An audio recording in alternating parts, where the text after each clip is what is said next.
Kalian tahu gak sih, buat jadi kaya sebenarnya jalannya itu banyak gitu. Yang sering gue bahas adalah tentang bangun bisnis kan, bisnis online dan lain sebagainya. Nah, tapi kali ini kita mau coba sedikit yang beda gitu ya. Sebenarnya hal ini itu salah satu hal yang dulu gue pelajari ketika baca buku Robert Kiyosaki. Buat kalian mungkin pasti banyak yang udah baca Robert Kiyosaki, The Cash Flow Quadrant. Nah, dia ngasih tahu ini ya, buat jadi kaya tuh ada empat kuadran kan. Kuadran kiri sama kuadran kanan. Bisnis kita di kuadran kanan. Nah, gue jarang bahas tentang satu poin ini, yaitu tentang jadi investor. Tapi kayaknya sebenarnya buat banyak bisnis kalau memang mau lebih growth ya memang kita perlu tahu juga dong, bener nggak? Gimana sih cara buat kalian jadi investor? Karena investor ini enaknya adalah lu nggak kerja, tapi ya uang lu yang kerja buat lu, enak kan? Bener nggak? Nah, di video ini gue bakal bahas sedikit tentang apa yang gue lihat ketika misalnya lagi mau jalanin sebuah investasi. Karena yang namanya investasi itu kan ya gimana ya? Kalau misalnya lu ngerti, ini tuh nggak mungkin rugi, nggak mungkin rugi. Ya mungkin sih, tapi kecil lah gitu. Tapi kalau misalnya lu nggak ngerti, wah ini udah dipasti rugi. Jadi lebih parah dari judi sih bisa dibilang.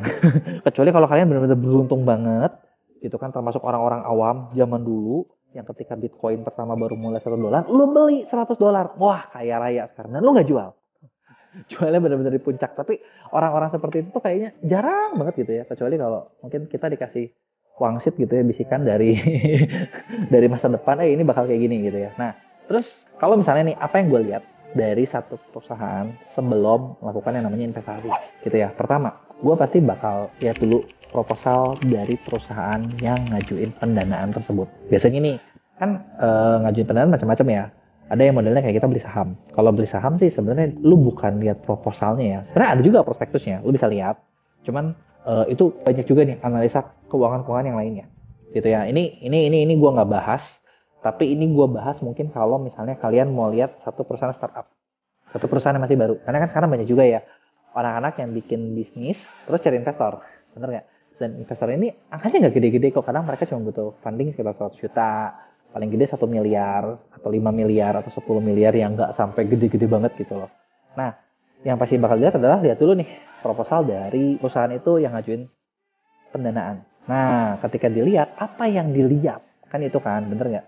Biasanya proposal tuh macam-macam. Kalau gue suka ngelihat itu di bagian tentang memang target marketnya siapa, USP produknya apa, kelebihannya mereka apa. Dari situ gue bisa menganalisa, ini kira-kira nih perusahaan ini bisa jalan nggak sih? Bisa laku nggak sih? Gitu. Memang ini ngomongin logika ya, semua ya. Contoh kayak misalnya gue pernah dapat satu proposal dari satu kafe, gitu ya. Kafe yang dia lagi cari investor. Terus tempatnya dia itu agak di daerah. Target marketnya dia nulis kalau target marketnya adalah semua orang. Gue langsung IQ berat. Langsung kayak oke. Kayaknya lu bakal susah deh buat growth-nya gitu loh. Terus dia ngitung juga dengan misalnya perhitungan dia dapat untungnya segimana dengan harga makanannya dia. Di situ gue juga udah gitu kayak ini banyak angka-angka yang terlalu dilebih-lebihkan. Jadinya ya udah nggak mungkin. Nah, itu masuk ke poin kedua. Lihat nih laporan keuangan yang mau didanain itu kayak gimana. Laporan keuangannya bagus atau jelek? Gitu kayak gini. Dari kemarin nih, jujur gue lagi lihat beberapa perusahaan yang lagi ngajuin buat investment. Ada juga memang yang memang lagi dijual. Gue lihat opsi-opsi mana yang oke, gitu ya. Nah, ketika misalnya gue lihat nih laporan-laporan ini ya, di sini kan kita bisa lihat kan. Kayak ini perusahaannya tuh boros apa irit, pengeluarannya kayak gimana, pemasukannya kayak gimana, sehat nggak, karyawannya berapa, gajinya berapa, apakah gaji karyawannya ini oke apa enggak. Karena contoh gini, ini kalau menurut gue ya, kalau misalnya si perusahaan punya karyawan sekian, beban gajinya rendah banget, artinya kan karyawannya dibayarnya murah banget, bener ya? Kalau murah bisa jadi ini juga bahaya gitu loh, karena si perusahaannya juga susah buat growth, karena karyawan bakal gampang dibajak. Kalau gampang dibajak juga ya repot juga, bener nggak? Tapi kalau kegedean ya nggak untung juga gitu. Kalau kegedean, kecuali kalau gede tapi omsetnya gede, tapi kayaknya kalau kegedean tuh kayaknya proporsinya terlalu besar, jadi kayak nggak produktif. Berarti kan ada hal-hal yang bisa kita benerin. Nah, itu adalah yang kedua. Biasanya gue bakal lihat dari situ, laporan keuangannya kayak gimana, proyeksinya seperti apa, sampai kita lihat nih dari awal, ini masuk akal nggak, ini untung apa rugi, gitu kan. Jadi kan kita bisa lihat gitu ya. Terus ketiga, nah lihat juga nih jenis bisnis yang bakal kita invest. Karena kalau misalnya satu bisnis tersebut terus jenisnya tuh katakanlah yang udah sunset ya. Sunset tuh yang paling simpel deh. Bisnis masker. Kemarin hot banget. Sekarang udah sunset gitu kan. Ya susah gitu. Buat rame lagi gitu. Jenis bisnisnya tuh udah bukan sesuatu yang lagi hot lagi. Udah sesuatu yang bukan siap lagi gitu buat oke. Udah gitu yang keempat ya perlu cek juga kayak kita bakal dapat balik modalnya berapa lama sih simpelnya. Gitu. Contoh misalnya kayak kita invest di satu perusahaan. Balik modalnya berapa lama? Setahun, 2 tahun, 3 tahun? gitu kan. Ini kan beda-beda ya. Kalau misalnya bisa 2 tahun bisa balik modal, bagus banget gitu kan. Itu kayaknya indah banget gitu kan. Atau 4 tahun, wah itu masih oke lah, masih bagus banget gitu. Apalagi kalau kita misalnya nggak ngapa-ngapain di situ. Tapi kalau misalnya sampai kelamaan juga kan, kayak misalnya 10 tahun, 15 tahun. Masalahnya bukan apa-apa. Emang itu bisnis 15 tahun ke depan masih hidup? Jangan-jangan itu bisnis 15 tahun ke depan udah mati gitu ya, buat apa juga gitu. Nah, terus dari mana nih kita dapat untung jadi seorang investor?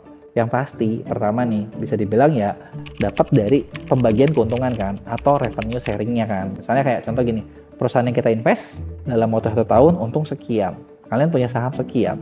Nah itu kan itu yang bakal dibagiin, istilahnya bisa dibilang dividen, bener nggak? Nah kalau bisa, kalau investasi di perusahaan-perusahaan yang masih baru, ya untungnya kan cukup besar.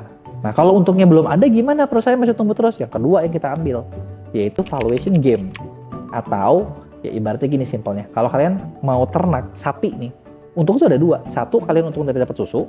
Kedua, kalian potong jual daging. Nah ibaratnya kalau susunya sedikit, ya udah harapannya sapinya cepat gemuk. Biar apa? Ketika dijual dagingnya banyak. Jadinya untungnya kalian dari yang tadinya dagingnya segini, jadi dagingnya segini 10 kali lipatnya. Nah itu dia tadi nih, 2 hal yang untungin dari investasi tadi. Nah cuman setiap orang kan ada gayanya ya. Ada yang suka nyari susu, ada yang suka nyari daging. Kalau gue lebih suka nyari susu tentu saja, karena dagingnya masih utuh. Nah, gue pengen tahu nih, buat kalian di sini, ada nggak nih yang lagi bikin bisnis dan butuh investan? Coba tulis di komen.